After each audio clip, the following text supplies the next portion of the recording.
Kannur central ജയിലിൽ നിന്ന് ചാടിയ കൊടും കുറ്റവാളി ഗോവിന്ദസ്വാമിയുടെ സഹ തടവുകാരന്റെ മൊഴി പുറത്ത്. ഗോവിന്ദസ്വാമി തടവ് ചാടുവാൻ തീരുമാനിച്ച വിവരം തനിക്കറിയാമെന്നാണ് ഇയാൾ മൊഴി നൽകിയിരിക്കുന്നത്. എന്നാൽ തനിക്കൊന്നും അറിയില്ലെന്നും ഉറങ്ങിപ്പോകുകയായിരുന്നുവെന്നും നേരത്തെ ഇയാൾ മൊഴി നൽകിയിരുന്നു. കൂടുതൽ ചോദ്യം ചെയ്തപ്പോഴാണ് അദ്ദേഹം സത്യം തുറന്നു പറഞ്ഞത്.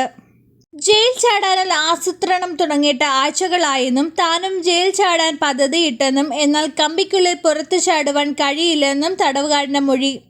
തമിഴ്നാട് സ്വദേശിയാണ് സഹ തടവുകാരൻ. അതേസമയം ജയിൽ ചാടുന്നതിന് പിന്നാലെ പിടിയിലായ ഗോവിന്ദസ്വാമിയെ ജയിൽ മാറ്റും. വിയ്യൂർ ജയിലിലേക്ക് മാറ്റാനാണ് ആലോചന. ഗുരുതര സുരക്ഷാ വീഴ്ച ഉണ്ടായതിന് പിന്നാലെയാണ് നടപടി. കൃത്യമായ ആസൂത്രണത്തിന് ഒടുവിലാണ് ഗോവിന്ദസ്വാമി ജയിൽ ചാടിയത്. മതിൽ ചാടുന്നതിന് 20 ദിവസം മുൻപെങ്കിലും തയ്യാറെടുപ്പുകൾ നടത്തിയിരുന്നതായി Kannur city police commissioner Nithin Raj നേരത്തെ മാധ്യമങ്ങളോട് പറഞ്ഞിരുന്നു.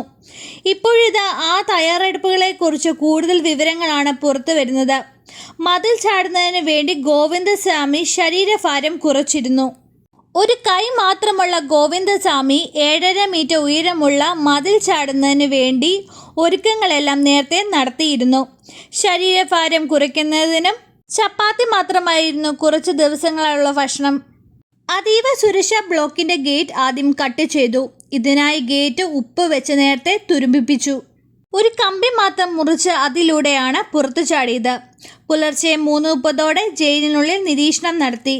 ഉണക്കാനായിട്ടിട്ടിരുന്ന വസ്ത്രം കൂട്ടിക്കെട്ടി കയറുണ്ടാക്കുകയും ചെയ്തു. ഇത് ഉപയോഗിച്ചാണ് 7.5 മീറ്റർ ഉയരമുള്ള മതിൽ ചാടിയത്. അലക്കുകല്ലിൽ കയറി പുറത്തേക്ക് ചാടിയത്.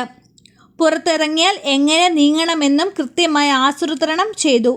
ഇതിനായി ജയിൽ ഡ്രസ്സ് മാറുകയും ചെയ്തു.